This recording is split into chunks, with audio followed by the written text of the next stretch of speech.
Hello, and welcome to the Weekly Scroll Podcast. My name is Ryan. And I'm the merriest of merry men. And today we're going to be looking at Sherwood. This is a game of outlaws and arcana set in a fantastical version of 13th century England by Rook Studio. Yeah. Nice. Yeah. I also fixed my light so that like the light doesn't fucking glare off my cover, so you can actually see a nice, beautiful cover. This isn't so. What I have in my hand is the print version of this game. It's nice. Yeah, it is. Looks nice. Was it's POD or? No, this is I'm 99.9% positive I picked this up from Spearwitch, which I'll talk about where you can pick up the prints, but the print quality is really nice. It's that like soft touch matte, you know what I'm talking about? Ooh, yeah. So it feels soft. It's really nice. It's a nice book. Yeah. But yeah, Rook Studio, we recently went over what did we do? Roseville Beach from Rook Studio. Which we love. Fun game. Yeah. And I really like this one as well. Yeah. Before we intro the game a little bit, is there anything? Oh, we have a new Discord server. Ew. Brand fresh, brand new, quiet, but getting bigger every day. For those that listen to the show and want to come talk about it or game stuff in general, mechanics. Definitely gonna be some Warhammer shit in there too, both fiction and painting and stuff. You can find the links in the notes where you can find all the rest of our links and shit. But come pop in the Discord server and say hi. Tell us that we're wrong about something, and we'll tell you that you're probably right. We're stupid. Yeah. But hop into our Discord server. We're trying to build, I don't know, just a bit of more of a community, I guess, more people to talk to about games and shit. And make sure you read the rules. Don't at me with your shit. That's what an email address is for. I think that's He's referring to me. I've been adding him in the server. Yeah. He's like, he just emailed us, bro. Yeah. Yeah. You would have to actually talk in the server to at me in it. So that's bullshit. But anyway, oh, that's one of the things. The light was that's that. So amazing. Yeah, so the game. So Sherwood, I have notes. We have notes for every game we've done so far this year, I think, except maybe one or two. Sherwood is inspired by modern Robin Hood fantasy stories, the Robin of Sherwood television series, and medieval outlaw ballads and romances. Designed for a game master and 1 to 6 players, it uses a quick 2d6 core system, encourages you to dabble in magic rituals, and has character creation inspired by Traveler that also lets you make the outlaw you want to make, unconstrained by society's biases about race, ethnicity, sex, sexuality, or gender. The first demo portions of the game were released on February 9th, 2022, then went through a few beta tests before the full game was released on November 2nd, 2022. It's currently available digitally on itch and DriveThruRPG and in print at Spearwitch, Indie Press Revolution, and the 20-sided store. And we'll get into the value and stuff and like what those things cost at different places. Well, I guess this is a zine, so not. So oh yeah, no, we won't, because it's a zine.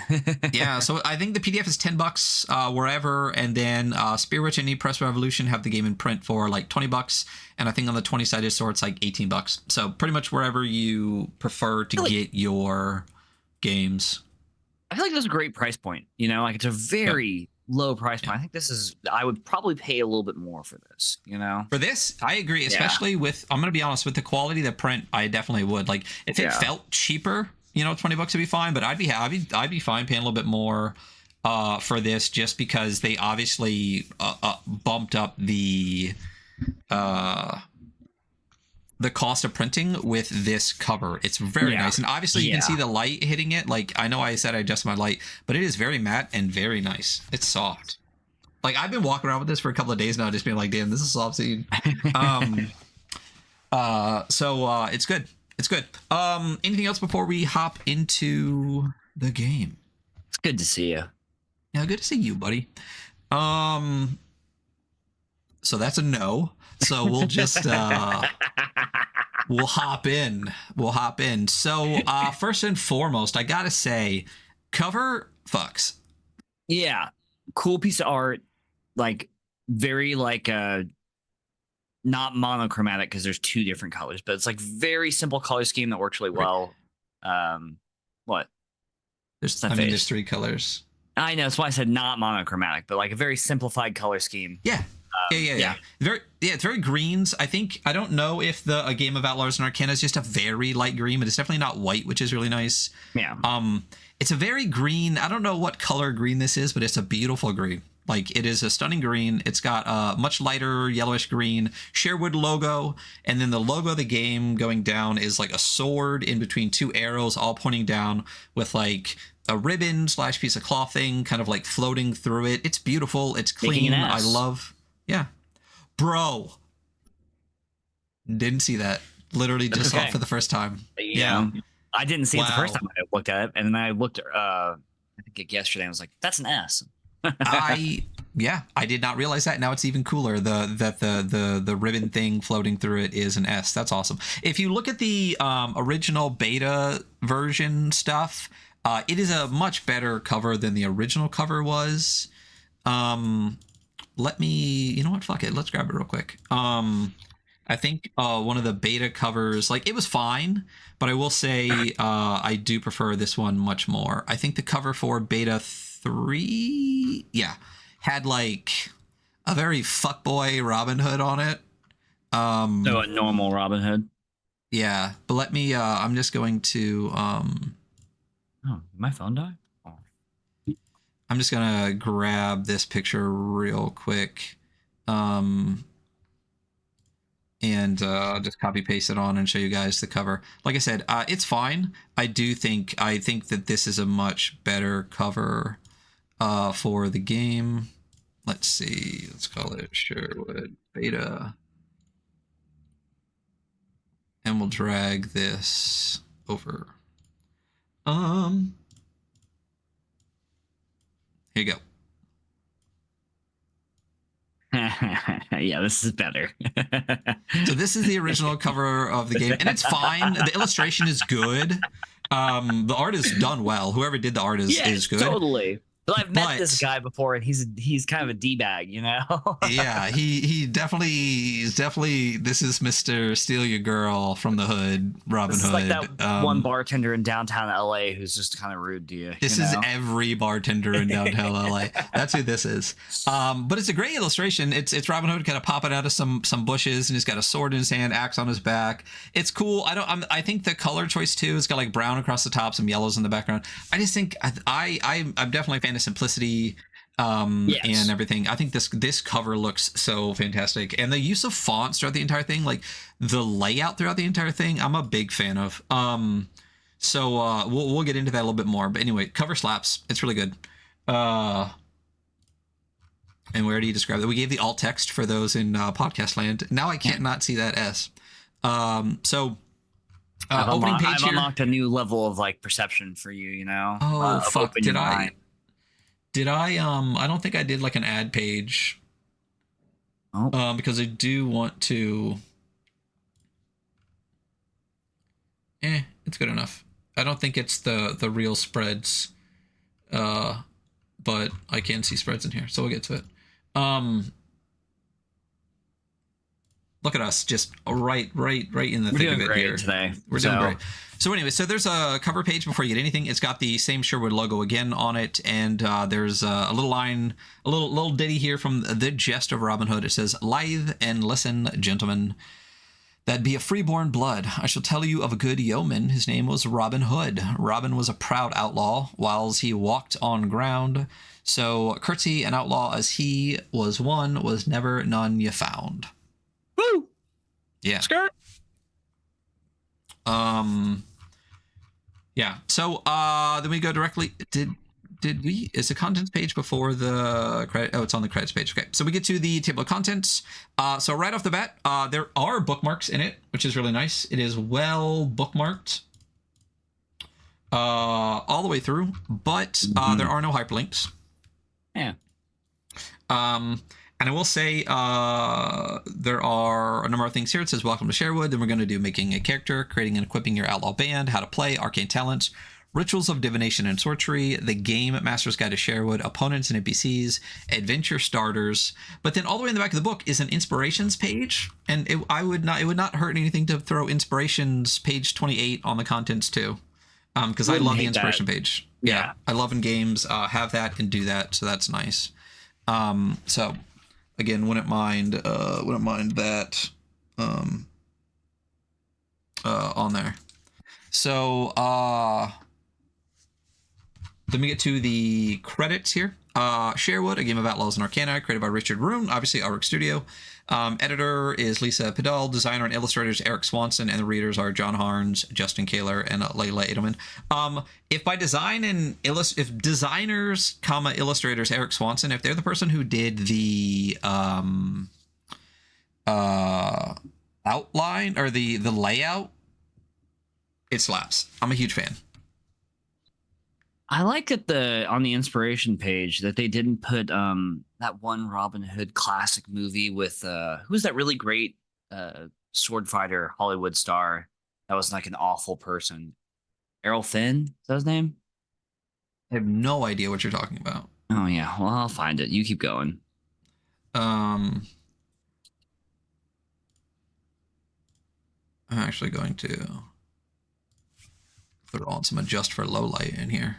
Indeed, Eric is the layout person. Eric Swanson, your layout fucks. It's wonderful. I'm going to go over it more and more. I'm obsessed with it. I don't know what specifically is about it. I'll try to figure out what it is specifically about it, but and go over the things, the pieces and parts that I do really enjoy about it. But man, I'm a huge fan. I think you did a killer job, and we're gonna go over that. So that was our Rook Studio is actually in the chat with us today, so that's fantastic.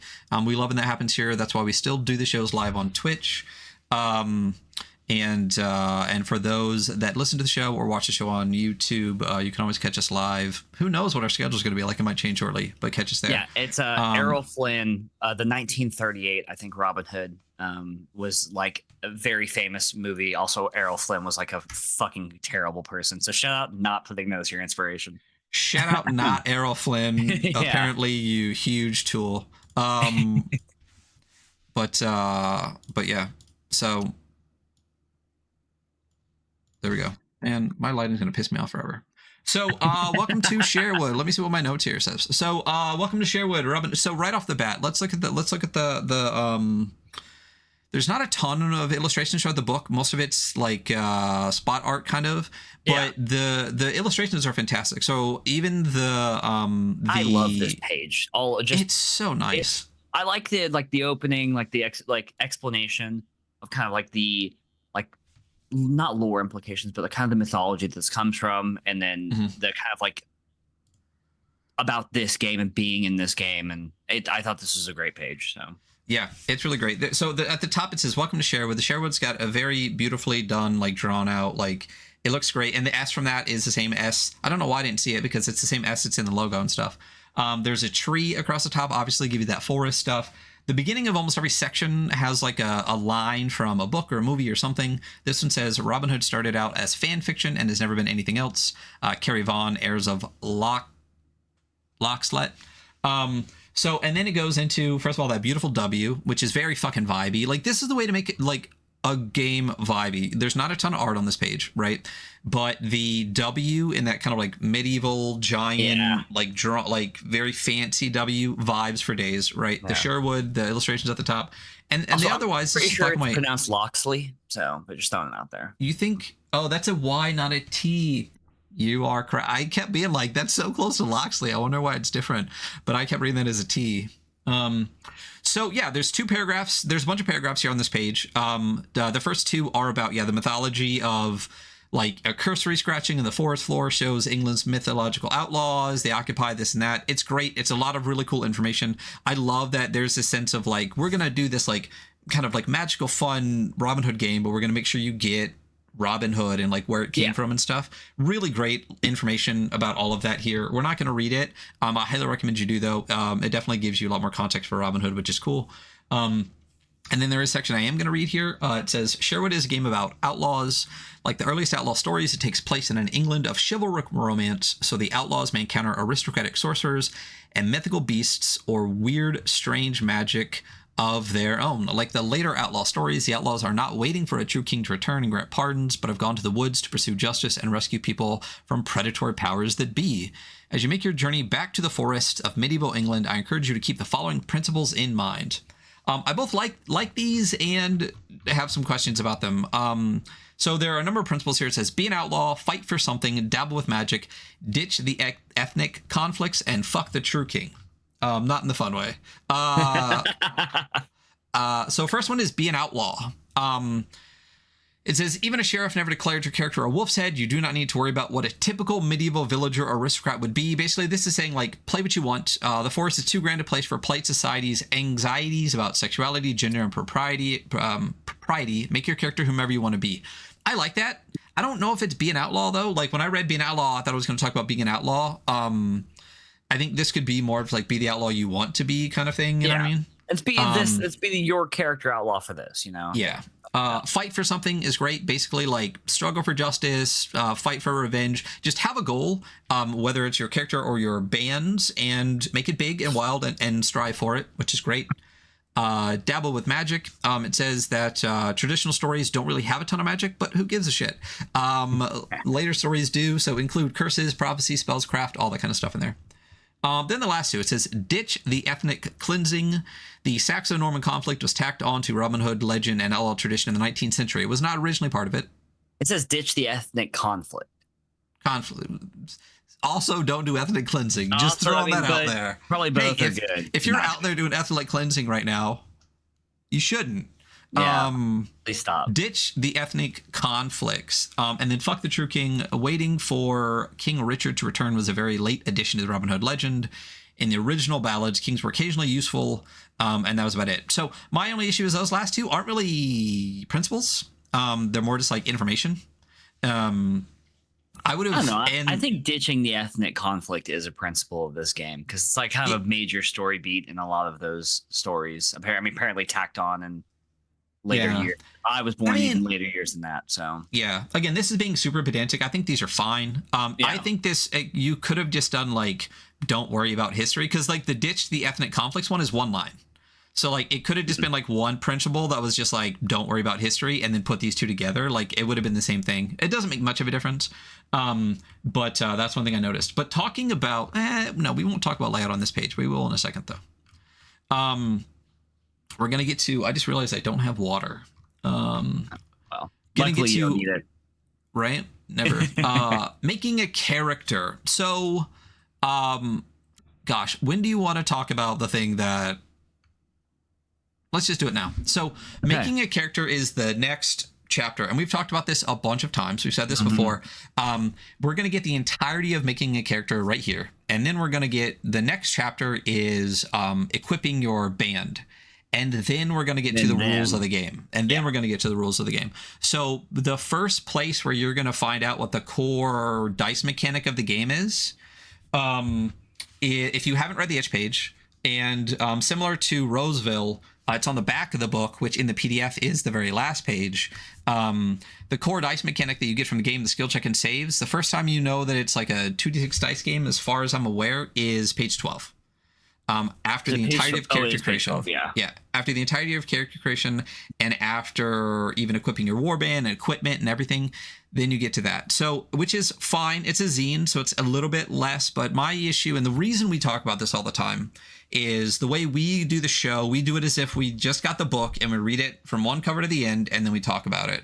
And the reason I think it's important that we have settled on is that doing something like in that little intro section, maybe just like a couple lines of like, this is a 2d6 game where you're going to add skills and da-da-da-da-da. It gives you context during character creation for like why you're doing the things that you're doing. Because otherwise what's going to happen is you're going to read through character creation, you're going to read through equipment, and then you're going to read the rules and then go back to character creation to reread character creation so that you have more context to be like, oh, this is why we did this. This is why we did that. So, again, in zines, it's not as important, but I think it just flows better, especially when there's so many games to play. If someone starts reading it. Yeah, context for when you're talking about character creation, but also like if people bounce off because they're like, wait a minute, like how do I play the game? Like anything that makes it a little bit easier to flow from beginning to end of the book, I think is super helpful. So I think just a mention of the dice mechanics prior to the entirety of character creation, or like right at the beginning of character creation, would always be a good thing. And that doesn't have this in here, but again, it's a pretty simple system, so it's not a big deal. It's just something pointing out, like in general, more than necessarily just this. But we do start. Sherwood is a life path system for creating player characters. Where do we know that from? A life path? Yeah, like the whole. I mean, I'm thinking Traveler. So yeah, Traveler. I love that. This is like a. I didn't use my Traveler mug today. I almost did, but I wanted the big mug. You know. Oh, I should have got my Traveler mug. It says Tiny Cat believes in you. Oh, don't you have? Isn't your cat named Tiny Cat? My cat is named Tiny Cat. You were correct. Did you find that, or did you have that made? You just found one that had your name's cat, your cat's name on it. Yeah, at a like thrift store. Yeah. And it happened to be your name. That's cool. That works out. So big fan of the way that the careers work. We'll get to that, but love this. I mean, Traveler is some of the best character creation in tabletop role-playing games. For anyone that's like, we know so much more now and games are so much better, I'm like, go back to like 1977. Go back to classic Traveler and read it, and then tell me that again. Yeah, it's a bad take. But anyway, so there's a character checklist here. Love that right off the bat. So character checklist: describe where your outlaws grew up, roll your outlaws attributes, choose 2 background abilities, come of age and decide what career your outlaw had before turning to outlawry. If your character was not a young outlaw or notorious criminal, determine the trouble they sent your outlaw into Sherwood. Name 2 people that your character knows as connections who might provide help. And with the other players at the table, determine the resources and legend of your outlaw band. And choose a mission and code. Easy peasy. Straightforward, just like that. Yeah. So describe your character. Basically, it says it's a name and a home. You pick a name and a home, and your outlaw can be from anywhere. You don't have to keep it to English Midlands or Northern England. It says you can do Normandy, France, German kingdoms, Africa, Persia, India, wherever the fuck you want. You can be an outlaw. Just do it up. Language, everyone is assumed to speak English, and despite the fact that a lot of people weren't literate, it is assumed that you are. Perfect. We don't need that extra bullshit in the game. You do not. So no. This is not the game for that, you know? Exactly. And then gender and sexuality. Your character is not limited to heterosexual relationships, social assumptions about gender roles, the gender they were assigned at birth, or their society's binary assumptions of gender identity. Just like Roseville, this game is very like LGBT plus forward. Just again, be an outlaw. Be the change you want to see in the world. You know what I mean? Be whatever character you want to be. However you define that, and have fun with it. Obviously, there are attributes. I'm just gonna read the rules language for this. Roll 2d6. Do you wanna make a character as we go? Do that. You bring up a dice roller, and then that's 10 seconds. I'm gonna get water. Okay, I'm pulling up a dice roller. Everyone who's still here with us, grabbing a pen. Still using my Sharpie S gel pens. I still highly recommend them. Best pen ever. What notebook is this? Perfect. Obviously, I disagree because we all know that the best pen ever is the .38 Pilot G2s. What does any of this mean? Okay, there we go. So, what you're going to do is you have 4 attributes, and you're going to roll them in order. So, 2d6 4 times. And as you do that, I'm going to say what those attributes are. We'll go over a little bit more in a second, but endurance, luck, willpower, and wits are going to be the 4 attributes you use. You're going to roll them 2d6 4 times in order. Then re-roll the lowest attribute, ignoring the new result if it's lower. It's very generous, Richard. Very generous. And this says, and swap any 2 of them. I would put, and you can swap any 2 of them. The way it's written, it kind of sounds like you're supposed to. Yeah, but so you could just say, and you can swap any 2 of them. I think there's plenty of room on the page for that, but I definitely would... Well, I rolled a 5 for wits, and that was my lowest one, and I re-rolled it, and it's a 10. So there you go. You got smarter. So what are your stats straight down? I have endurance 8, luck 7, will 10, wits 10. Ooh, so will 10 as if you weren't going to be a magic boy I already. know. Yeah. The moment when I rolled the 5, I was like, and I was like, oh yeah, reroll 1. So I rerolled it. Yeah. And I'm like, there we go. Attributes may decrease during a game session from damage or spending them, but cannot permanently increase. I like this. Your attributes you roll when you start, that's you. You're a grown ass adult human being. You're not going to get smarter. You're not going to get more endurance. You're going to get skills, which I like. I like that your attributes that you start with are what you are with. Me too. Very BXy, and that's a thing I like about it. Is it's just like, no, that stays. That's who you are as a person, fully formed. Well, it's also why I think that the it is a little bit. I did say it was a little bit generous, like being able to reroll the lowest and then swap 2 if you want, let you make the character you want, knowing that your attributes are never going to get higher. So yeah. So then we go over the 4 stats. So endurance, as I said, so there's a great looking page here. And we can talk about the layout a little bit on why I like it too. So it gives you the 4 stats. It gives you a little line about each, and then gives you 3 things associated with that stat. It's a great page. So, for example, endurance, it says ability to withstand injury and exhaustion. Damage, any attack that deals damage comes from your endurance unless otherwise specified. Exhaustion, when your outlaw fails an archery, athletics, or melee skill check, you may spend 3 endurance to improve the roll by 3. And then psychic exhaustion, once your outlaw's willpower drops to 0, you use endurance for the cost of arcane talents and magic rituals. So we're not going to go over all 4 of these. But basically, one of the core parts of the game that we're getting through character creation in the rules, which, again, if rules were before could be said a little bit different, is your attributes are what they are when they start and can get lower during play.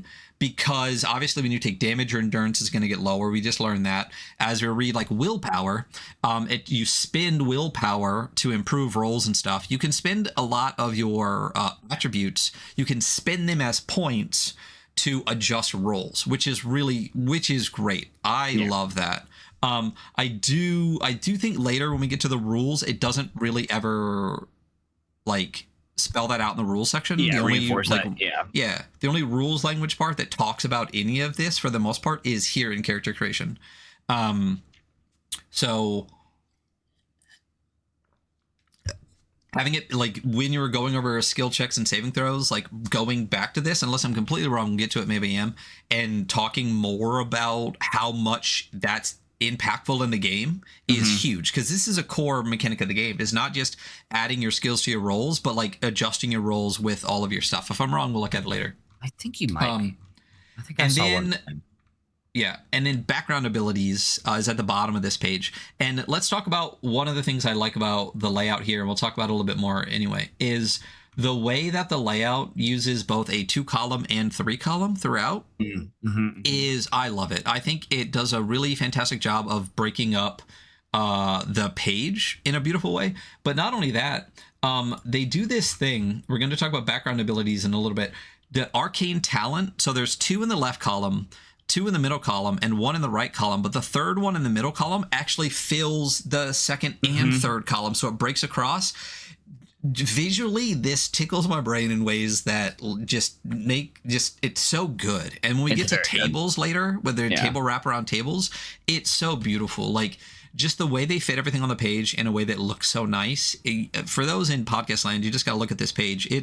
I don't know what it is about it, but the layout, I was just like, yes, this is so good. The layout is.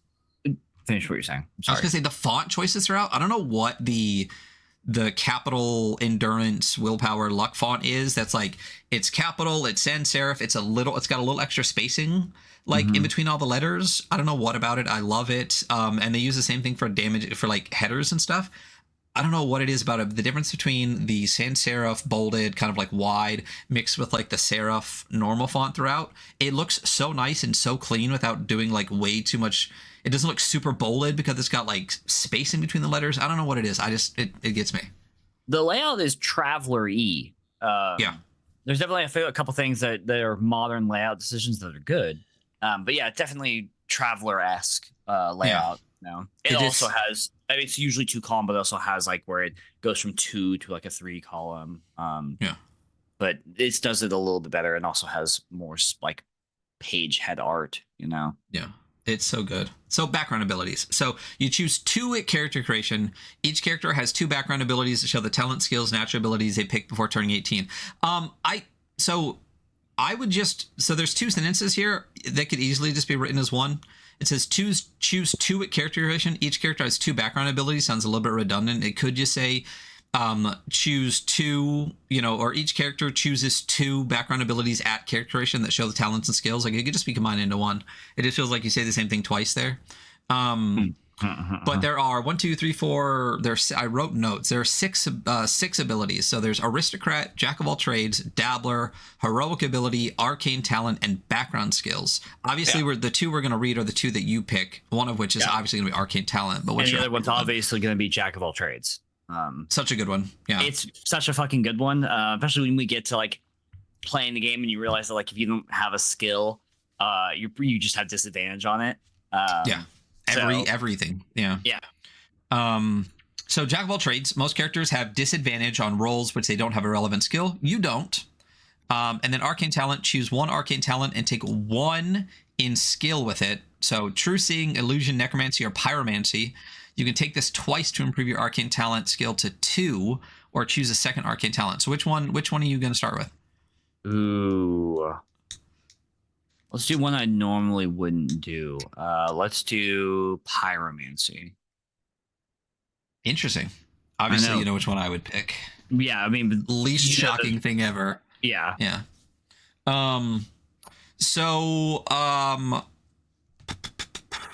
Background skills is also another good one. Background skills, you choose 2 skills of the list listed here, and you can take it twice if you want. So you could really not, if you wanted to, in the way this game works, and one thing that I really love about it, especially with the career stuff, is you could just not go with a career and just be just like the everyman. Like when we get down there, if you go like young outlaw, jack of all trades, and background skills, you can do a little bit of everything all the time. You're the most useful person who's ever lived. Yeah, it's really good. It's really interesting, and it's cool the way it all ties in together. Also, I when we get to it, I'll talk about how I like it, but I do like that if you don't have a skill, you have disadvantage at thing. Like I do like you're able to make a specialized character, and like if your character, like other characters won't necessarily be able to be as good at what you're good at, so you can feel like your character's good at a thing, instead of everyone can attempt everything all the time, Yeah, I feel like I have a different take on that, and we'll talk about it, I guess, when we get there. Wrong, so yeah. So this is another page that I think just tickles my brain and it's so good. It's so good. So I zoomed out to the whole thing, but so at the top has this beautiful illustration of like a path kind of going into like a little town. It's got a tree. It's stunning. And then it says turning 18 top. So basically it starts out, this is not a 2-column page. Now it's a whole page, but it still breaks into 3 columns because there's this table to the side that has like text wrap around it, and then below it is another table that's all the way across, and just every way that is put together throughout this whole section here, it just like you don't really see these tables with like text. A lot of times you'll see like half a blank page with like tables all stuffed onto the side. It's just, it feels like it fills a page in a beautiful way without feeling crowded like at all. Yes, the table still stands out on its own. Like this is a good way to do this. It's gorgeous. So turning 18 and starting a career, especially as like a zine where you're really trying to like make what you need fit within like a certain amount of space, and you want to keep the page count like not out of hand. Like this is a great way to like take up space, and we often complain about how much white space there is and stuff. So yeah, we do. That's the thing that we do all the time. We complain a lot. That's what the show is. The show is just us complaining about how much we like a thing. Yeah. Like, we love this, but here's the thing. So as your outlaw, so turning 18 is starting a career. So there are 6 careers that you can, and then a 7th one, which is young outlaw, which basically means like, you dropped out of high school and just started, you hit the life. So as your outlaw turns 18 and goes through character creation, they will have a chance to improve their attributes and gain skills. When your outlaw gains a skill for the first time, it becomes 1. Each time they gain the skill after that, add 1. When your outlaw turns 18, they can either start an outlaw's life despite being poorly prepared or begin their first career. So pick one and So how do you want to do careers? I feel like we should look at one, but young outlaw doesn't really fit.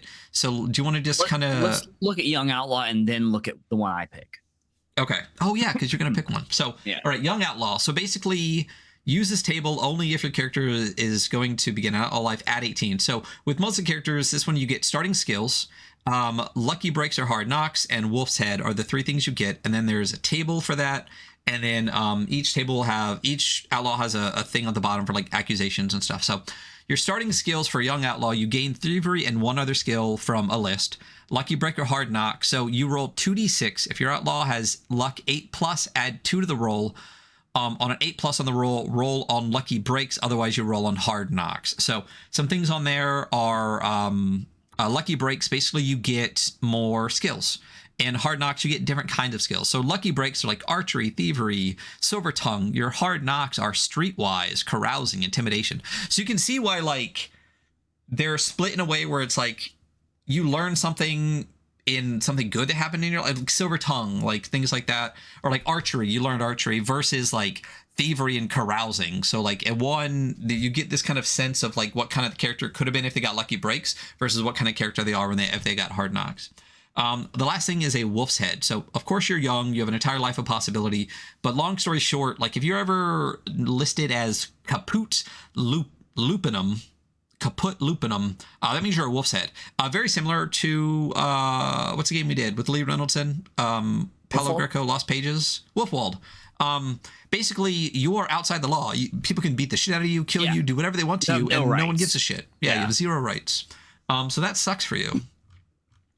And then you roll or choose one of the accusations below. So there's a D6 list. We'll go over it on Hunter's character. But that, I guess the wolf's head is your troubles already. And that's why you don't roll on troubles later. That would make sense. Yeah, because it's the only one that doesn't say, into Sherwood and then get in trouble. Yeah, or the notorious criminal. So which one are you going to pick for your background? So the list is young outlaw, hermit of St. Eustace, guild trader, wandering performer, cavalier, free laborer, and notorious criminal.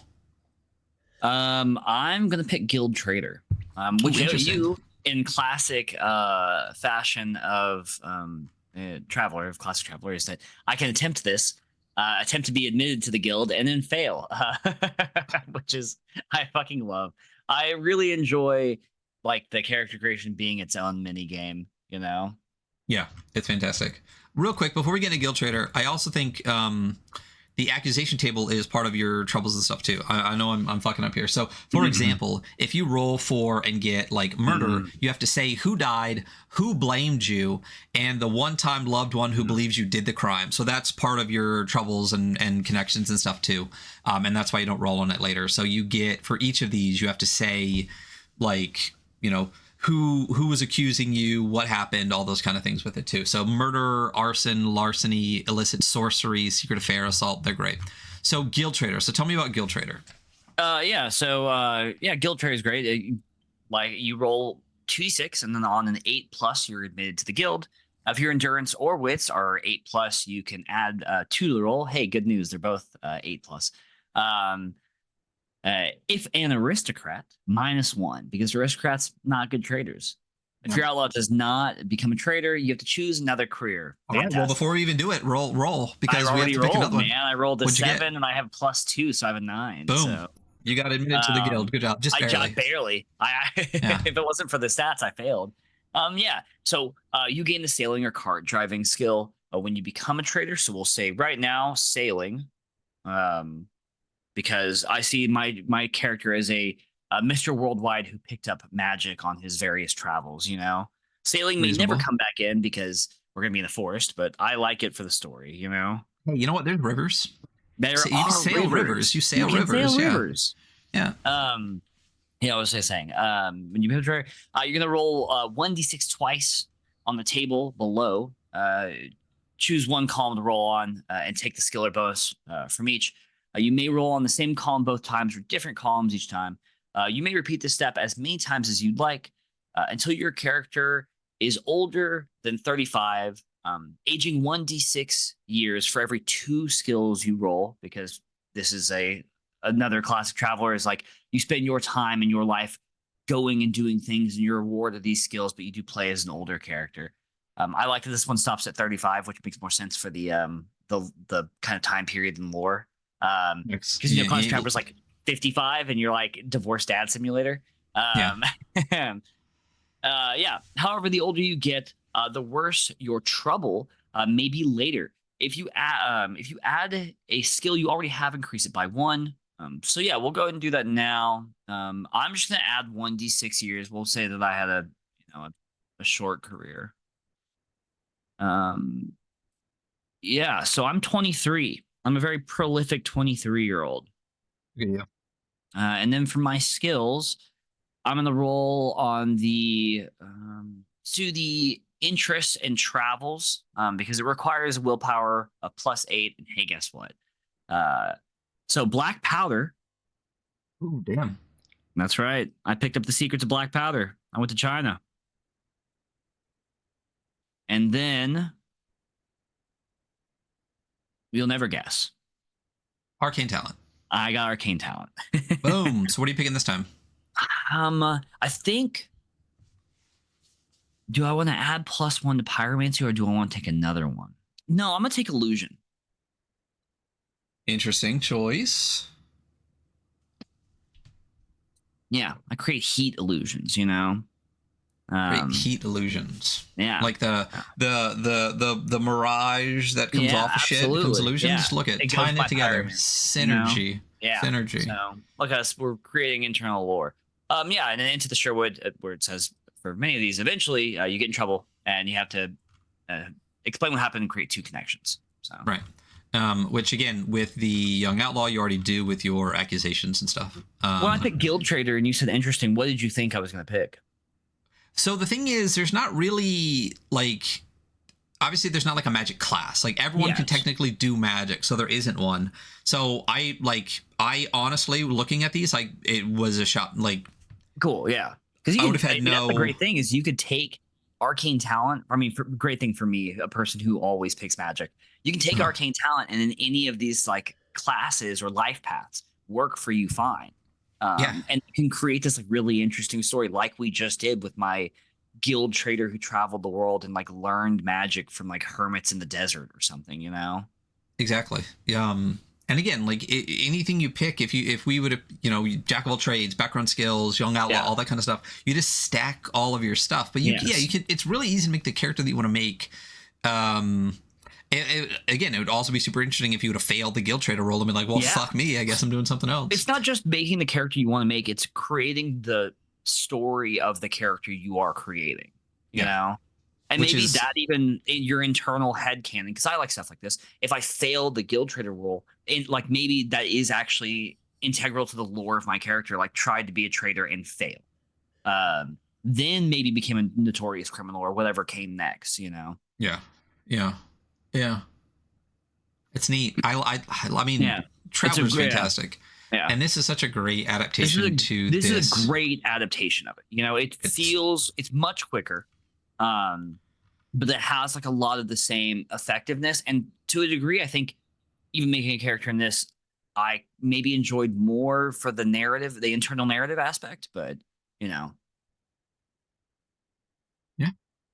I mean, maybe one day we'll look at Classic Traveler and we'll talk about, for those that haven't checked it out. I did grab that Classic Traveler. Do you want me to grab my stack of Classic Traveler? Do you want me to show off? Is that what you just did? Is this what you wanted me to do? Well, I pulled it out to look at the layout because I was like, I feel like this layout's Traveler. I just want to look before I say it.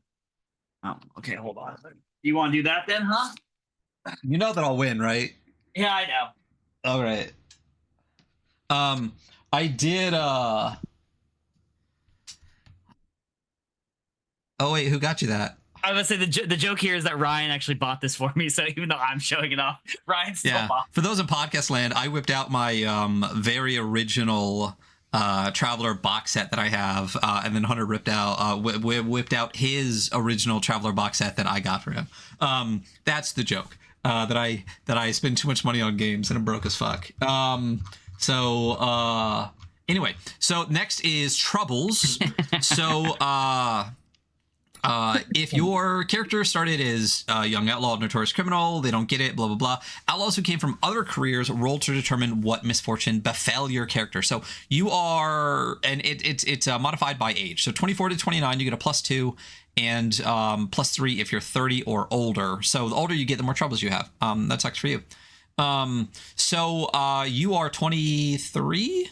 I am 23. In Lucky real you, life. you don't have to add a modifier. Doesn't matter because I already rolled for it and I already rolled a 6. So sick. So you wanted. Yeah. Wanted. Dead or alive. Yeah, so I'm wanted. Yeah, I've been accused of a crime and named an outlaw. I have no rights. And your enemy, my enemies, may kill, arrest, or detain without due process, just like the U.S. -1 luck. What? Just this fucking world, man. Yeah. Haha, dark jokes. Yeah. The person. Okay, so basically, so here's the thing: you're wanted, but that also makes you a wolf's head, right? Yeah, I'm a wolf's head. You're a wolf's head. And then on this table, you can also roll for name. Where does this? Oh, as always, if you gain a skill you already have, increase it by 1. So you name. So you're wanted. You name the person who accused you and the official who sentenced you. So that's 2 NPCs, and then you also pick up forestry. So that's crazy. You have so much. Yeah. You are a very well versed 23-year-old. I know. I guess. I mean. You die at like 35 in this time period, so you're an old man, really. You're just about an old maid. So that's cool. So that's most of your characters. There are some sample names for your troubles. There are, what is it? 1, 2, 3, 4, 5. There's like 7 examples here. So fun, cool one. Let's see. Drogues Talifer. They, them. A commoner. That name is so funny to say. Drogues Talifer. It's good. A commoner turned king's assassin. Drogues is a master of poisons and disguises with an amoral disregard for innocents and bystanders. Great. These are all great. All of the NPCs listed here are fantastic. Yeah. Old Will. Philip de Pavley. So those are your troubles. That's what you do. And then you have connections. So beyond Sherwood, name 2 people who are close to you: friends, colleagues, mentors, paramours, dependents, siblings, colleagues, or others. And that's your character. And what's your name? Oh fuck. I have one. That's for sure. Usually I'm the guy who jumps on a name really quickly, but I'm blanking today. So yeah, you're Jimbo Baggins. I'm Jimbo Baggins. So run through your character real quick, top to bottom. Yeah, absolutely. So I'm a guild trader, or I was a guild trader for several years, and I have the jack of all trades skill. I have the arcane talents of pyromancy and illusion. I have sailing. The knowledge of black powder and forestry. Very nice. Very nice. There's no character sheet in this book, correct? I don't think so. I did not look for it, to be quite honest with you. But no, there's not. Okay. I just want to grab it real quick and show people because it's a nice little sheet. It comes with the PDF, so it's not like you don't get one. Like you get it whenever you get the PDF, wherever you might get that PDF. So this is a character sheet, so you can see what that is. Boom. We'll just blow that up right there. So this is actually 2 sheets. So the sheets are pretty small. So it says name and pronouns at the top. You get your 4 attributes, and it has like a slash between the 2 because again your attributes are reduced as you go through play. It's got your background abilities. You can just check 1, 2, 3.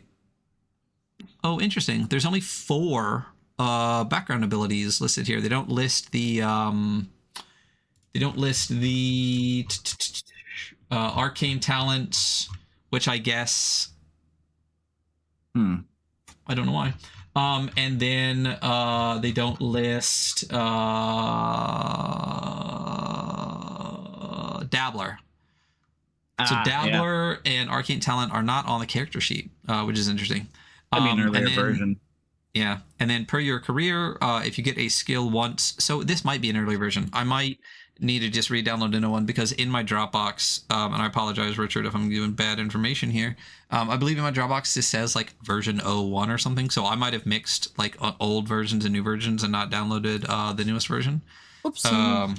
So I'll have to check that out at some point and make sure that we know that. So it says character sheet version 0. So there's a good chance that I'm just not looking at the right character sheet. So don't listen to me. It's a nice sheet though. It's got everything you need, and it's such a straightforward thing that you pretty much need to check boxes or just write down skill lists, and then you have what you need. That is through character creation. Then we get to creating and equipping your outlaw band. So this is going to be talking about equipment and stuff like that. I do have some questions. Again, now we're going to equip our entire band and still not know how to play the game, which is, again, we'll get to that. I do love the header here. Again, creating your outlaw band, and then outlaw band is in that beautiful typeface that's very fucking vibey. It's got some like arrows going down. This is such a perfect example of a gorgeous game that has basically no art in it whatsoever. Just by using a couple pieces of spot art, some cool fonts and stuff like that, and a beautiful layout. Like if it was like this for 200 pages and we did it as a book, I would still give it super high scores, because this is when people are like, oh, you can't, like, without art and books and blah blah blah, like fuck off. Like this is how you do it. This is how you make it interesting. Very good. Yeah. So, living in Sherwood with other outlaws, your character doesn't have personal or individual equipment. Basically, once you and your friends have created outlaws, roll 4d6 as a group and divide the dice results as you wish between your crew's 2 scores, resources, and legend. So roll 4d6 and find out what your total dice pool is.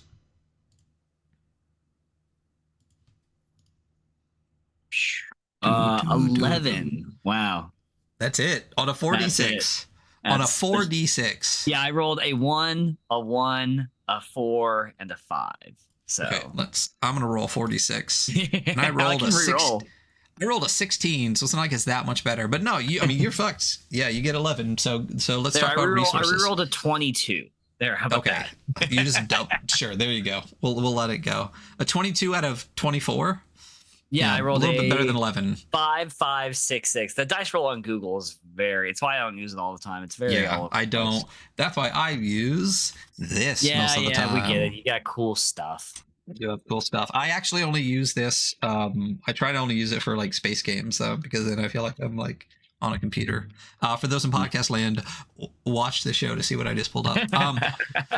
So resources and legend are your 2 stats, right? So under resources, there are a number of ways that you can spend those resources. So disguises, hiding places, equipment, room and board, and ammunition. What's funny is when I was reading this, I was like, you know what? I don't know why it's called room and board.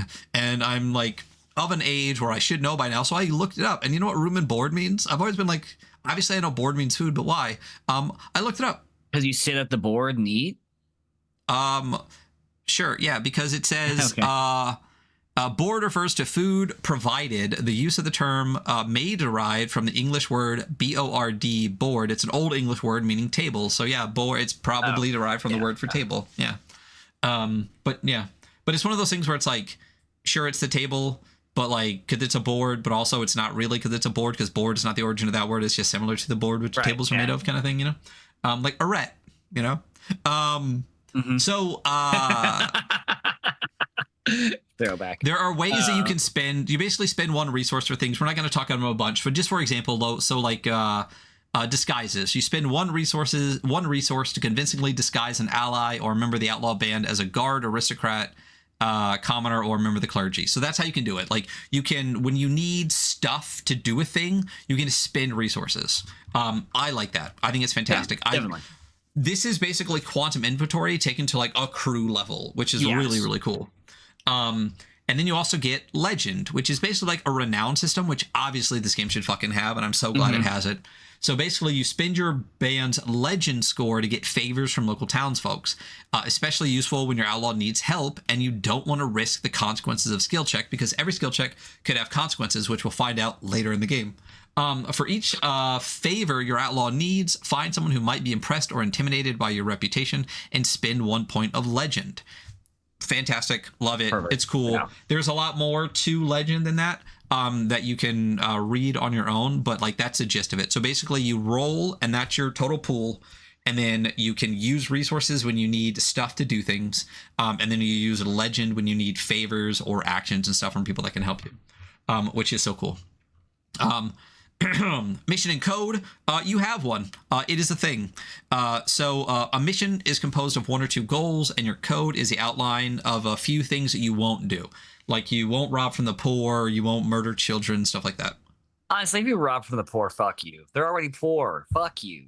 I mean, yeah, that we just talked every billionaire out there. And then encumbrance and load. We're talking about heavy loads now. So, yeah. When you head out on a come on, and you can't laugh because then I laugh. We just have to keep going, you know. So when you go out on an adventure, you choose which kind of load you're going to take with you. Stop it, Ryan. Stop. You choose the equipment that you go out with. So clothing your outlaw, clothing that you're wearing, a small coin purse, like simple jewelry, none of that counts. You do not need to select the weapons or other items in advance. You can always state that your outlaw has the dagger, sword, bow, staff, axe, whatever indicated by the equipment that they have with them. Otherwise, the cost of an item, if the cost of an item is greater than your group's resources score at the time you state your outlaw has it, reduce resources by the difference between the score and the cost. So yeah, I have questions on this because that confuses me slightly. But let's talk about the different loads and stuff you get. So there's light, medium, and heavy. So with light, it assumes your outlaw has no armor, a dagger, and 1 other weapon, which again, you can just say when you have it. Again, quantum inventory taken to a very cool level. I love this. And 3 other pieces of equipment. Light are ideal for most disguises and give advantage on checks related to speed or stealth. Medium is roughly the same, except you're wearing leather armor. You get a dagger, 1 other weapon, or a dagger and 2 other weapons, and no armor. And then you can carry 3 items or 7 with a pack. And then a medium batch of equipment has makes some disguises difficult, and heavy, roughly the same, except you're wearing chainmail. You can switch out some other stuff, and then the heavy load makes it difficult for most disguises, and you have disadvantage on checks related to speed or stealth. So basically, advantage, nothing, disadvantage, and then the different kinds of armor you're wearing. This basically gives you a loadout without having to pick it, and you can just pick quantum stuff. Then we get to weapons. So weapons are all 2d6 damage, 3d6 damage, or 4d6 damage. 2d6 is like daggers and stuff. 3d6 is axes and swords. 4d6 is longbows, your favorite rule. Yeah. Oh, yeah. I love this little rule right here. That it's just like very tacked on the end. It's an unstrung longbows can be used as a quarterstaff, which completely makes sense. And if this wasn't here, my character's like, can I unstring my bow and beat people with it? I'm like, yeah, absolutely. But I love that it's in here because it's just like a little nugget of kind of like realism, you know? Yeah, I do like that a lot. I really enjoyed this, though. But it's the little things in the systems that are fantastic. Obviously, yes. we like light systems, we like streamlined stuff, but like if all you do is pare it down to like the very bare minimum, like there's nothing fun or interesting. That's a lot of things with like older games where it's like that doesn't make any fucking sense, but it's fun. So when we get these like 1 little rules that it's like, yeah, that's the fucking shit. That's the shit. There's also range weapons. They exist. They're here. There's rules. There's armor. And basically it's just damage reduction. So Gambus on leather reduces by 2, chainmail reduces by 4. Shields, this is my favorite way that shields work in any game ever. Like if I have shields in the game that I might be working on, this is exactly how they work. So basically, your outlaw can choose to carry a shield. The wielder can use a shield both as a d6 damage weapon or to give themselves a saving throw against normal weapon damage they might take as a consequence of their own skill check. Unless disguised as a soldier or guard, a shield is difficult to ignore, blah, blah, blah. So basically, if you do a skill check and you're holding a shield, how about if you do a skill check and you're not holding a shield, you just suffer the consequences, and that sucks for you. If you are holding a shield, you could have a saving throw to save against damage and stuff from shields. And there's actually more shield rules later. I like that. I'm personally more of a fan of like if you suffer the consequences of your actions, you just do. But if you're suffering the consequences of someone else's actions, you can get a saving throw. But this lets you do it for yourself too, which, I mean, carry a fucking shield. It makes sense. Again, a little bit of realism in it. Having a shield will save your life a lot of times. Yeah.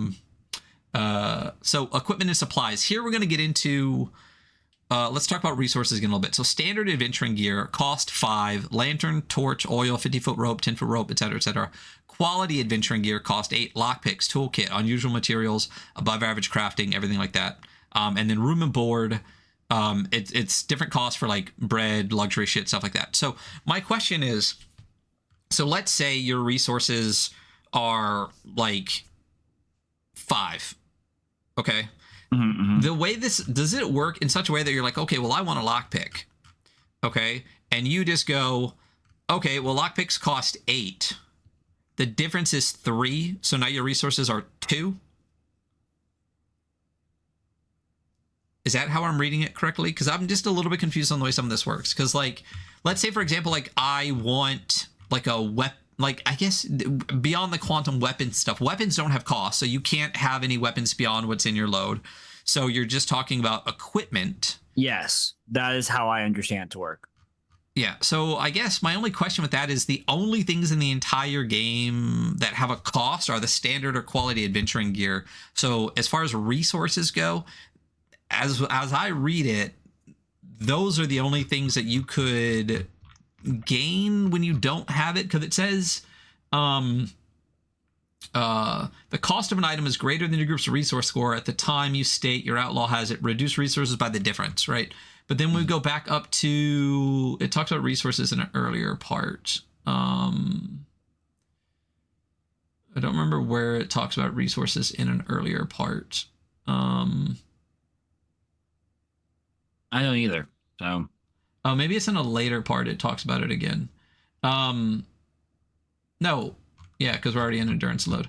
So that's, I guess I said like that confuses me just a tiny bit, because basically it says like if you ever need something, you can just reduce your resource score, but the only thing that has any cost are these 2 specific types of things. So my assumption is that it's just adventuring gear. If you don't have a piece of adventuring gear you need, that is kind of how I assume it to work as well. Yeah, and standard gear is just like, again, standard shit, like easy peasy stuff. And then the quality stuff is, toolkits, above average shit, like things that are a little bit more. So interesting. I like it if that's how it's read. Otherwise, it does say somewhere, and I don't remember, maybe it's in the how to play section here that we're going to get to. Anything you find doesn't cost resources. So that's really just like, fuck, I really need a torch. You just have it if it's below your resource score. But that's my other question. Like, you start with 22. Mm-hmm. So does it stack? Like, if I say at one point I need lockpick, if it doesn't, you say, okay, that cost 8, but there's no reduction in your resource if it doesn't cost more than what you already have. So like 5 minutes later, if I say lockpick and that's another 8, or am I tracking the whole time? Because then what if like 5 minutes later I say, well, now I want to find vial, and like basically if it's not reaching the max at one time, is it reducing, or is it just you need to track, and once you go over you start reducing the score? Because there's nothing that says like track the resources you do up until you go beyond it. That is interesting. It really doesn't say track. I mean, my assumption on this was like when you get these things, they're like adventuring gear, room board, that does take away from your. Well, hold on. It doesn't take, because it says like at the time you state, it says if the cost of an item is greater than your group's resource score at the time you state what your outlaw has, reduce resources by the difference between the score and the cost. So until you're above your resource score, you're not reducing your resource score. Let me reread this one section real quick. So equipment, room, and board. Your outlaw may have as many items of equipment as they have available in their load, but if one has a cost higher than your band's resources, reduce resources. Okay, yeah. So use the same method for paying for room and board when away from your outlaw band camp. Any equipment your outlaw finds during the course of the adventure may be used at no resource cost. I mean, I think this is written weird, but like I'm still under the assumption that you like spend resources, and it's just when it gets to the point where it's above how much you have, you do the difference. But it doesn't say that. I don't know. Yeah, so that's my so like on the disguise and counterpoint stuff, it says spend one resource, right? But like because you're spending to use it. But for equipment room and board, it only says the rule on the difference, you know? Yeah. My assumption, and this is how I'm reading it, right, is that you have 22 resources. Yeah. Right? And that if you use 8, you're not losing the 8. You're not spending, quote unquote, the 8. That's just the 8 that's in there. It's within the 8. Yeah, I got you. And then, so what I would do is I would mark 8. Yes. And then I would mark 8, and then I would mark 8. And once I hit something, it's like an inventory. Like you can assign resources. It's like a weird kind of. Yeah, I understand what you're saying. Yeah. But if you never go above your 22, once you get at the end of the adventure, you can basically just like put stuff away and pick up different stuff. It's just when you go above, you start to reduce the total. So it's quantum inventory in a way that like I just wish it did say somewhere in there that like track what you use, and then once you go past it, I think that would be a little helpful, because that's exactly what I would do. Because if I use 888 and then on that last 8 I hit 24, you then reduce 22 to 20, and then on your next adventure you only have 20, because you basically went beyond. Anyway, so that was one of the big questions I had in the game, one of the only big questions, so we can kind of cruise a little bit more here. So we get to how to play the game now. Again, same thing, beautiful little illustration, cool little header for this, a line. It does not do to hurry the archer, it makes him miss. Stephen Lawhead from Hood. So there's some rules language in here that I have questions on. Other than that, I like the way the game is. This all goes through. In Sherwood, most character actions are simple conversations. And this is where it says, so whenever an outlaw attempts something risky where success is possible and failure is costly, love that, classic OSR line, the GM can call for a roll, say what your character is doing and what the known risks are, and roll 2d6. You can add one of your outlaw's relevant skills if you had one. Be careful, though. Bad things almost always happen when a roll fails. Once the session starts, the most common reason for the dice to come out is the characters are trying something risky, skill checks, or avoiding danger, saving throws. Then we get to skill checks. Skill checks happen when an outlaw tries something potentially dangerous. If the result equals or exceeds... If the result equals or exceeds 8, the action succeeds. If the result is lower than 8, the action fails, and the consequence, both expected and unexpected, happen. So I guess my issue with this is that I feel like this middle paragraph here at the top, whenever an outlaw attempts something risky, say what your character is doing, roll 2d6. I feel like that should be under skill check. Like it's the intro paragraph to how to roll to play the game, because once you get to skill check, nowhere under skill check does it say roll 2d6. Yeah. It says it in the it's unfortunate you have to sift through the paragraph before that if you're trying to scroll through the rules. Yeah, and then it says you can add a relevant skill. Obviously, we know, I think there's some assumed knowledge in here. We know that if you have a point in a skill, a point in forestry, it's 2d6 plus 1, but it never specifically states that in here. So someone newer to games might be like, well, how do I add a skill? Like, I have a 1 in this. Is it 1? Is this a, like, advantage? Whatever. It doesn't specifically state. Also, like, sometimes when I hand things to my players to read, I know they don't read every paragraph. You know what I mean? Exactly. They go through the sections and they read the sections, so they know the That's rules. What I'm saying. So there's no one line that says a skill check is when you roll 2d6, add the value of a relevant skill, and roll equal to or greater than 8. It's not listed anywhere in here. I would just drag that whole paragraph down into this section. That's what I'm saying.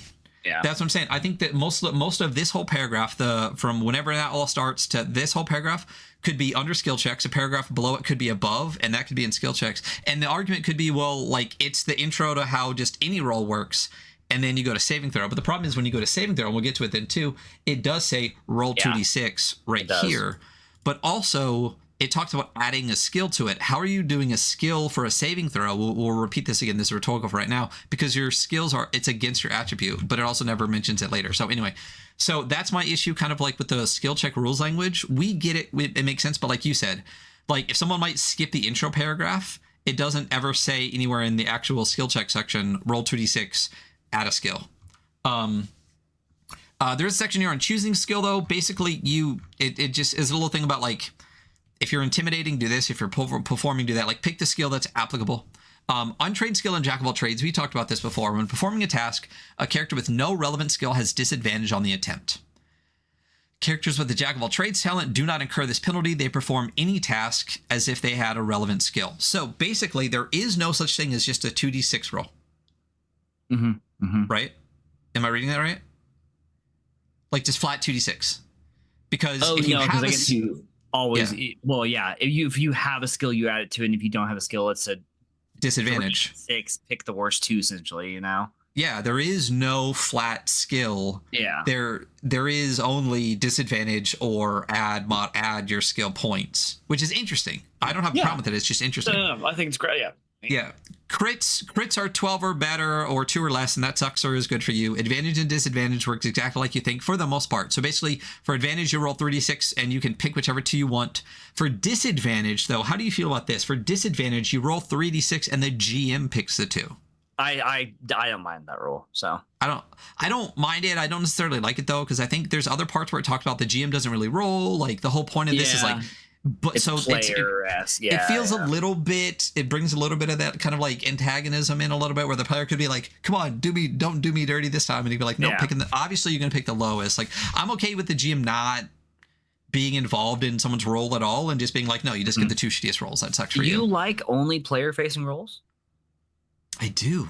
I've never heard you say that before. Yeah, it's crazy. Yeah, that's crazy. But so it's interesting. I don't necessarily mind it's in here, but I wouldn't play it that way. I would play it as disadvantage is disadvantage. You get the 2 worst. Yeah, I probably would play it like that as well, honestly. So. So saving throws are different than skill checks. As we said, so saving skill checks is when you're trying to do something, when you're doing an action. A saving throw is when you're facing dangers that you must evade or avoid, such as a trap, a rain of crossbow bolts, or the effects of sorcery or something like that. That's why you do a saving throw. The GM will ask you to roll a saving throw. And the way that a saving throw works is you roll 2d6. If the result is equal to or less than the current score of your attribute that you're using, which could be lower. So like if you're doing endurance and you've been taking endurance damage the whole day, like that sucks for you. It constantly goes down. Your outlaw succeeds at avoiding it if it's lower. So roll under. So saving throws are roll under. Skill checks are 8 or above. If your current attribute score is less than 2, it's impossible. And if it's higher than 12, you're succeeding no matter what. Right? Which is interesting. Yeah. Saving with luck is an option. You can always choose to save with luck instead of an attribute, but you then reduce your luck by 1. And then there's a whole section here on consequences of actions. They exist. And PCs don't get saves versus the consequences of their own actions, except for like a shield, which we talked about before. There's a specific example here talking about under most circumstances, you don't get saves against consequences except shield. We talked about it. There's a table here, which I really, really like. It says make a skill check when there's something on the line. Table. Yeah, when there's something on the line, success is possible, failures cause greater risks, and there's more writing underneath for each. And then make a saving throw when an outlaw faces the consequences of another outlaw's failed roll, or when the outlaw faces imminent danger present in the environment. Great table. Love this. Fantastic. I think the question that I have with saving throws is, do you add skills to saving throws? I don't think so. Yeah, and that's my issue then too with the original paragraph we talked about, because if that's like the base roll and it applies to both, it does talk about adding a skill, but like how would you add a skill? It literally is only talking about skill checks in that paragraph. Yeah, which is why I think that paragraph should really just be dumped down under skill check, because there is a big paragraph at the start of saving throw that is similar to that under saving throw. So, and those are the core role for the game. Combat and initiative. So basically, it's combat works like skill checks and saving throws. Like there's no difference. Attacks are skill checks. Defense is saving throws. That's how it works. Melee is a skill, things like that. So you can just use your melee. I love attacks as skill checks because the implication is there that like, hey, if you're not fucking skilled at fighting, it's disadvantage every time. So yeah, you disadvantage every time in combat if you're trying to hit melee without a melee skill. Man. Yeah, does that just click for you? Yeah, I mean, obviously you're going to pick melee at some point, but like yeah, man, it's rough. I don't. I only have arcane talent. Well, I guess I have jack of all trades, so I don't get disadvantage on. There you go. I'll do it. Initiative is conversational, which I love. Like, there's really is what's cool about this, and I like, is that it doesn't feel like combat is ever combat. Like, you're never going to hit a point where someone goes, all right, now we're in combat. It's just like some shit happened, so you do a melee skill check instead of like another skill check. Continuation of the narrative. There's not like a break. Yeah. Which I love. So, there is no, as far as I know, there is no rolling initiative. You just keep doing the things in the order of people doing things when they want to do things. I think you're right. Yeah. I mean, in my notes, I think it's just narrative, you know? Yeah, which I love. Again, like, basically, there's two kind of different core mechanics in the game, which is skill check and saving throw. But there's no other like kind of like mode of play. Like in 5e, like when you go into combat, it's a whole different mode of play. You know, it feels there is a hard stop. We're in the other mode of turns play. Become different, rounds become different. Like, but in this, it's just a continuation, which I really, really love. I really do like that as well. Yeah. Can I apply that to other games? Every game. Yeah. Like, I love that. I hate rolling for initiative. Who gives a shit? Just like, if it's, as long as everyone kind of gets to go, just do the shit that people want to do, you know? Yeah. There is more rules here for shields, which is fine here, but could also be under shields. Opponents with a shield or offhand weapon may attack with both, but the target of their second attack also gets a saving throw. There's just more shield rules that could also be in shield earlier. I love that you can attack with a shield. I mean, it makes sense. Obviously, you can. Dude, it's a big piece of wood. You can hit somebody with it. Yeah, shield bash it. Yeah. Yeah. And it also does take a hand. So like it does. Yes. There is a downside to it. Yeah. But also, like, I don't mind there being like a huge benefit to having a shield, because a shield is a huge benefit. It is, absolutely. It really is. Contests and oppose rolls. Basically it's just a skill check. Like, if you and me wanted to go against each other, it's just skill check for a skill check, highest roll wins. Very easy, like super streamlined. There's a whole section here on allies. It's pretty much all talking about NPC allies. They exist, you can have them. Assistance, you can grant your allies assistance, or they can grant you assistance by doing things. Like, you can make a skill check to give them an opening in a fight, and then they can jump in and do something for you. You can also send NPCs on errands, which I really love.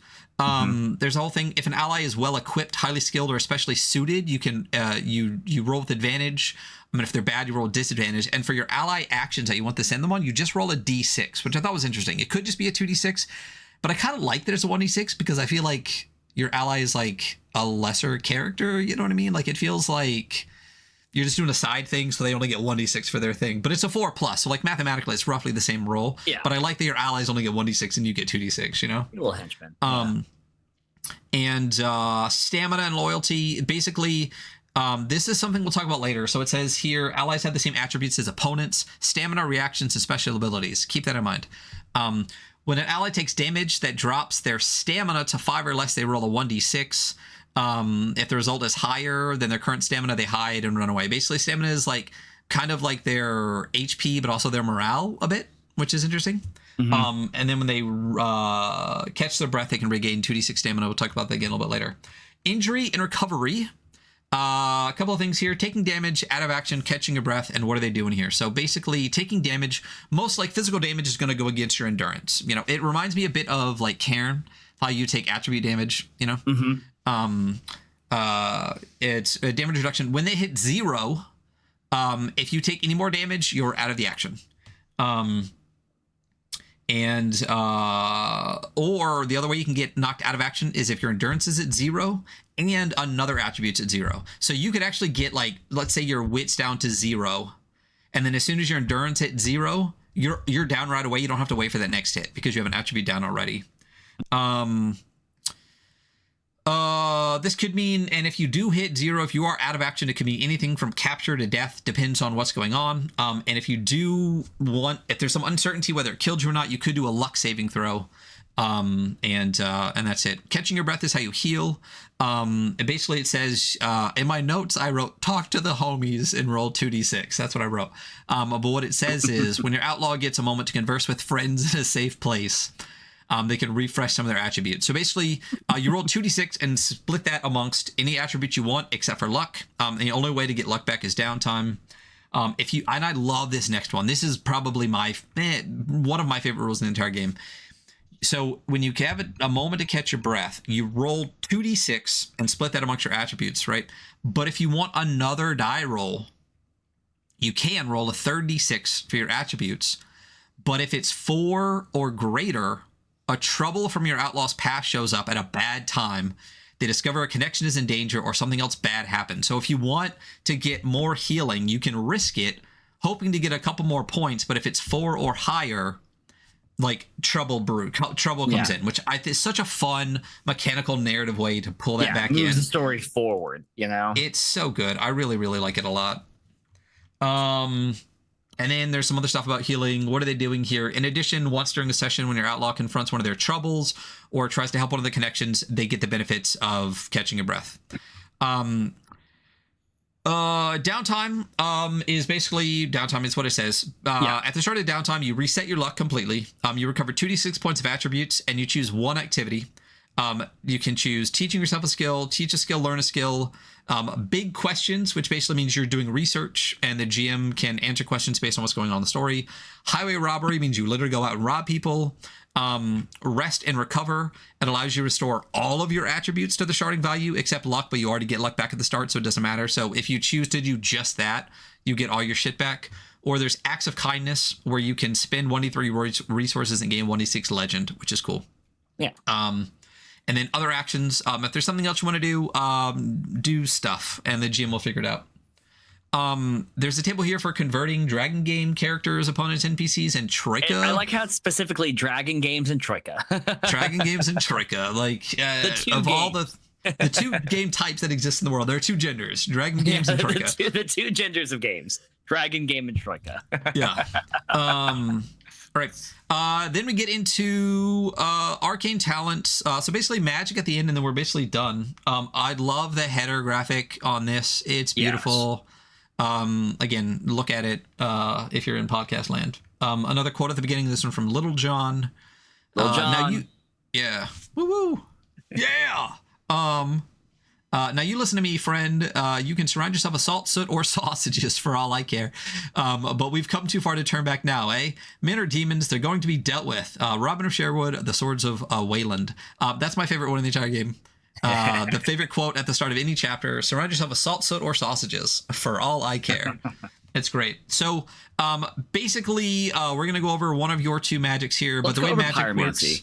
You want to go pyromancy? Cool. Yeah. So the way magic works is you get an arcane talent, which means you get one. You have pyromancy and illusions, I think. Then you get cantrip and powers you can use. Cantrips cost 1 willpower but require no skill check. And then the powers cost a set value in the powers. And it does require a skill check. There's a section here on player safety that basically says, like, especially like illusion or like true seeing into people's minds. If people aren't comfortable with having the mind read, don't, basically. So pyromancy, talk to me about pyromancy. Yeah, so pyromancy, the cantrip you get is you can summon a little flame. You know, it's like a little hovering torch near you. What was his name? Calcifer.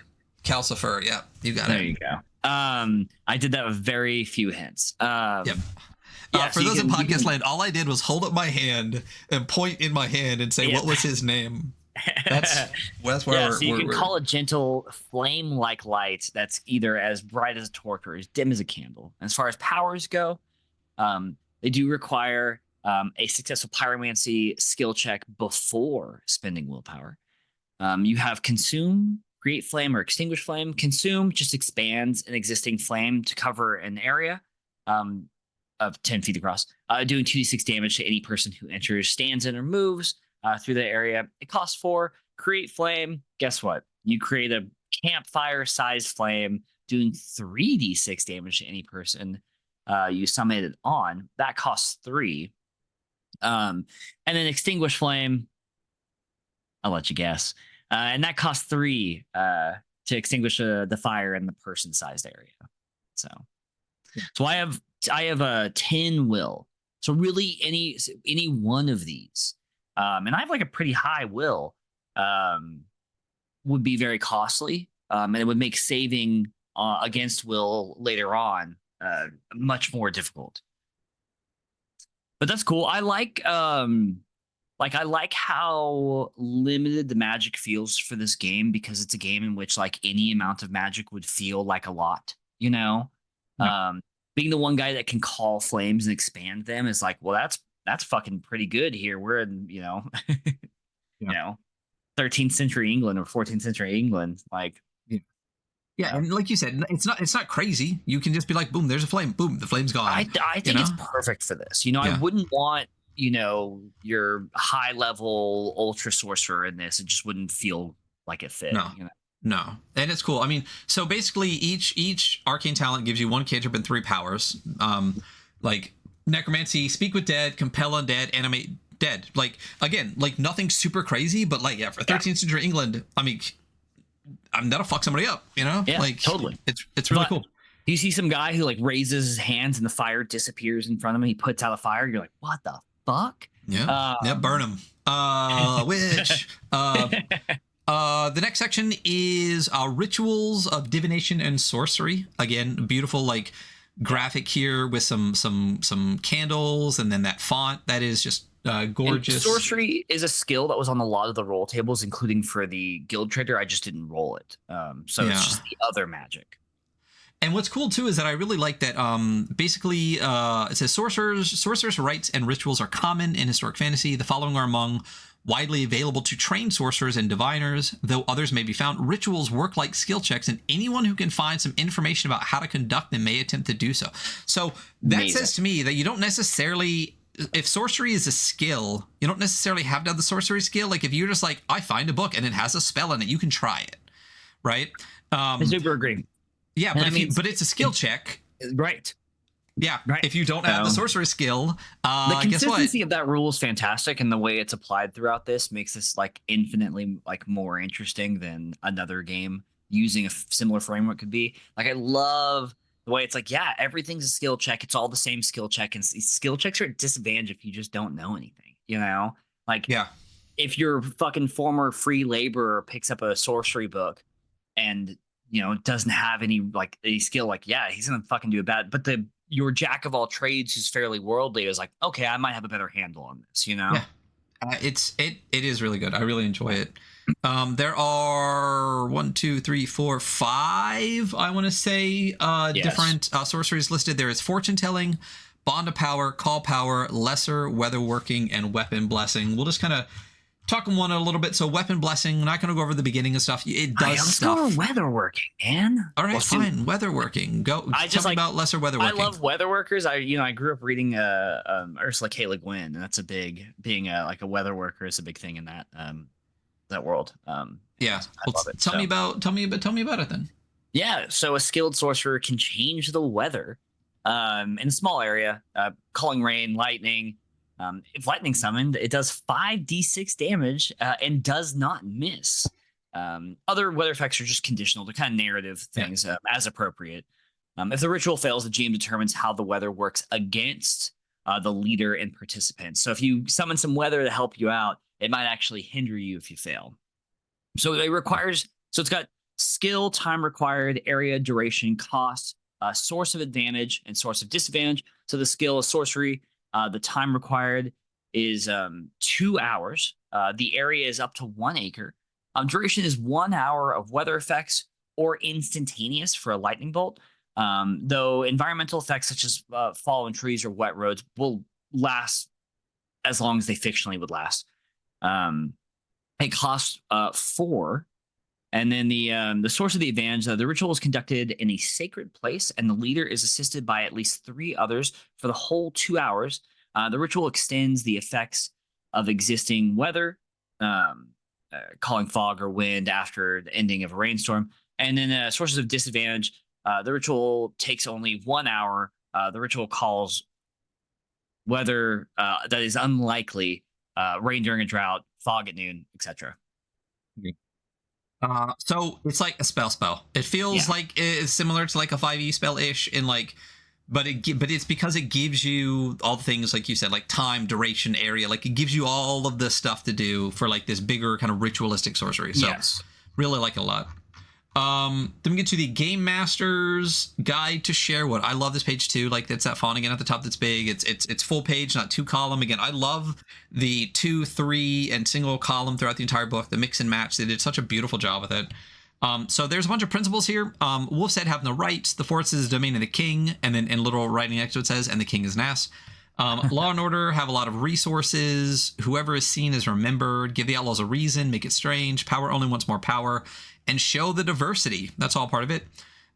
There's a section here on assigning rewards. At the end of each mission or adventure, tell the players what, if any, resources and legend their outlaws have earned using the guidelines below to assist you. So it's just a guideline of between like 1 and 10 resources and from -2 to +9 legend and the various different ways to get the variations of that. Opponents and NPCs. So this is a thing that I was going to talk about earlier. Sherwood opponents and NPCs have different stats than PCs. What's listed is stamina, armor, reactions.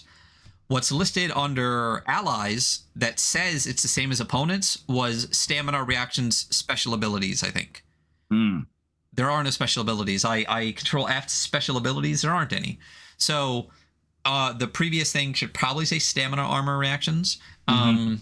But that's basically what we get. Stamina, the opponents and NPCs have a pool of stamina that's damage and a bunch of stuff. Or pay any cost for any supernatural abilities that they possess, is what it says. So maybe it's not completely wrong there, but like... maybe reactions is like a catch-all, or... It must be, because like the green folk under reactions is arcane talent and stuff. So, I don't know. Little mixy-matchy. So things have stamina, armor, and reactions. So real quick, guard, standard defenders of the interests and stuff like that. Yeah. The Supreme Court already said guards. The Supreme Court of the land already says guards have no responsibility to serve and protect you. So they defend the interest of those in power. So stamina 13, chainmail 4, reactions are shield, longsword, crossbow, wrestle tackle, seize equipment.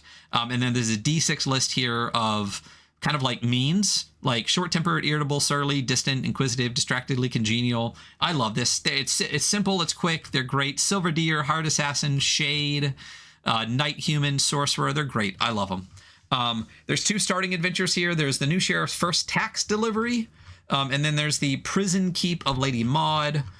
They're beautiful. There's an inspiration page that's got a bunch of stuff from television, film, and books.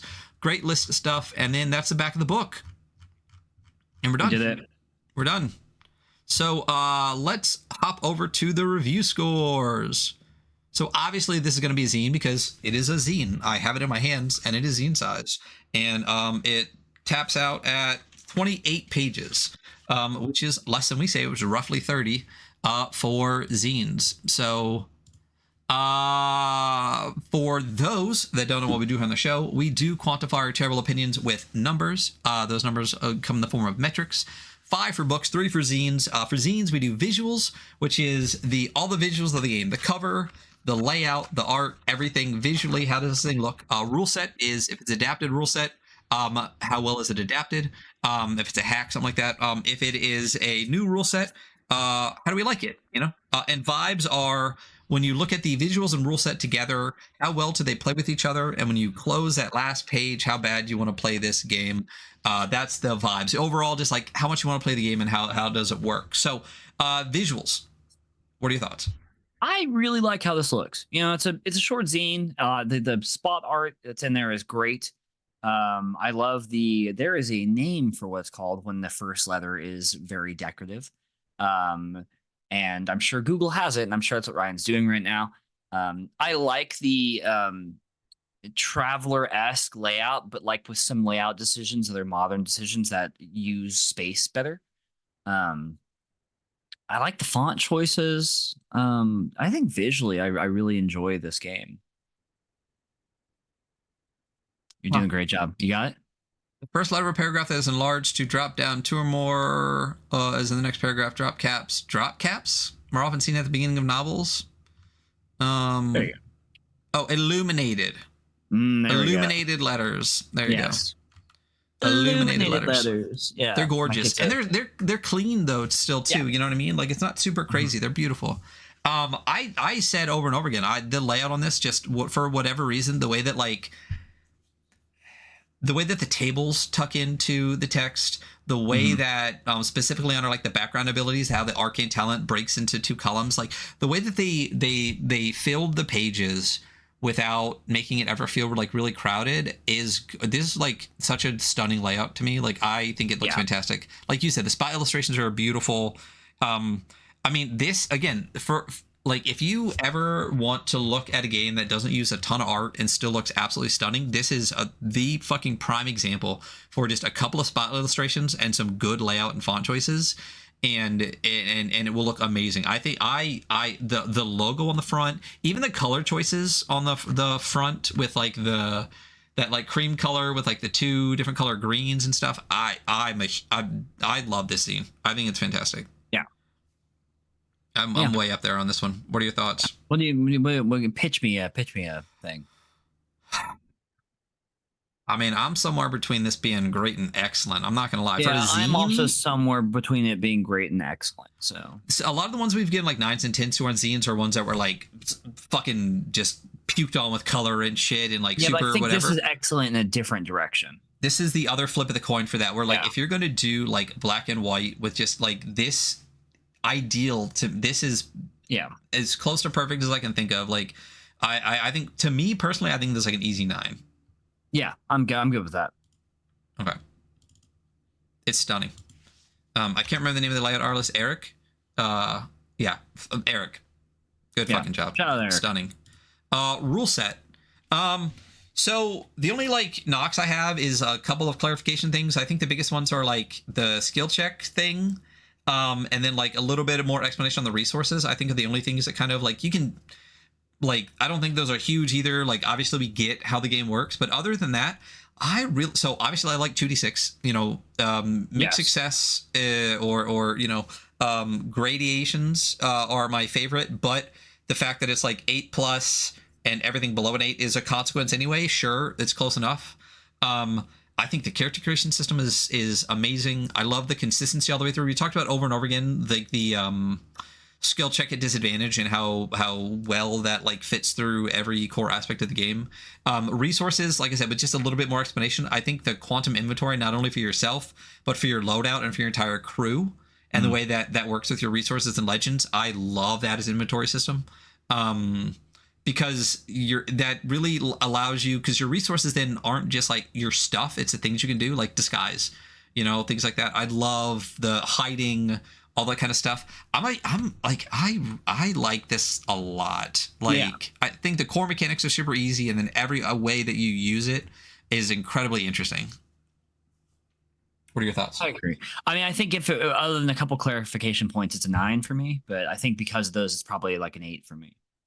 That's exactly what I was thinking. I was worried that you weren't going to think as highly of it as I did. I think if resources were clarified a little bit, the rules language in, I think just the way skills and saves work, because of the way the intro paragraph is, I'm still like 99% sure you don't add skills to saving throws, but because of the way it was an intro part, I'm not sure. So I think a little bit more language on. Well, it's a roll under for save, so adding a skill to your save would be bad. No, but so you would add it to the attribute before you'd roll under. You know what I mean? So if your attribute's 12 to attribute. I know, that's my point. Yeah. So I think a little bit clarification on the way that like as you spend resources, if you track them, and a little bit more clarification on like the skill check, and like specifically skill check, like one line of like this is exactly how a skill check goes. And I think it would be an easy 9 for me. I think also the only other knock I have too is that, like we said before, like a little bit of like this is the core mechanic of the game before all of character creation, I think would be great. So I think as a game, I think it's a 9, and I think if we add in like rules language and some clarifications and stuff, it does take it down to an 8 for me. Vibes, I want to play it right now. I want to play immediately. Yeah. So well then, so what do we get for vibes? I think we might give this one a 9 too. I'm not really sure. I think it's a 9 too. And here's the thing. I really do want to play this. I think it's really interesting. I think that the way that like we talked about this during combat, that the structures never broke. Like it's the same narrative the entire way through, the same system all the way through. There's not this like delineation where you enter combat, because the story continues. It doesn't feel like this mini game tacked on to like a story game, which a lot of combat sometimes feels like, even if I don't necessarily realize it. I like the minimalistic magic. If it is, I like when it is a whole thing, when it is its own thing. You know what I mean? Where like you do say, here's 2 fully modes of play, but like a lot of games do that kind of like kind of. You're right though. I like that this one doesn't at all. But anyway, you were saying with magic. The minimalist magic that really fits in with this like setting and like feels really good. I like the use of the life path system. Like once again, it's like a traveler inspired callback, just like the dice mechanics in this. And it's done in the way that's like not expressly like a traveler rip. Like it's really kind of its own thing that just takes bits and pieces from that and like reapplies it. Yeah, I think this is good. Yeah, I really like this a lot. I'm a This huge might be our fan. highest rated zine this year, frankly. So It is. It's not even. I don't think it's even close. And like I said, I think with a couple of clarifications in the rules, I think this would be like it would be a 27. It'd be like as close as you get to perfect 999. So it's a 989 with some of those clarifications. With vibes too, I do want to throw in like value like a tiny bit. I know like my vibes are good when it's a relatively inexpensive like it's not that it's $20 cheap. for that zine is like 20 bucks for yeah, there's 20 pretty much bucks no for reason to zine. not get it. No, 20 bucks gives you zine, the character sheets, like resources from the website, the PDF, everything. I mean, and again, like I said, it's a nice zine. They did a really good choice of cover on it. It feels, the thing too is like you can tell too like the coating on the outside, because when you look at the inside, see how there's like a shine on it and stuff, and then when you look on the outside there's not, like it's that really beautiful soft touch matte. Rook Studio is really getting some high ratings from us this year. Well, I mean, if they keep making good fucking games, they have a bunch more that I want to read too. Well, Roseville Beach. Yeah, I want to play Roseville too.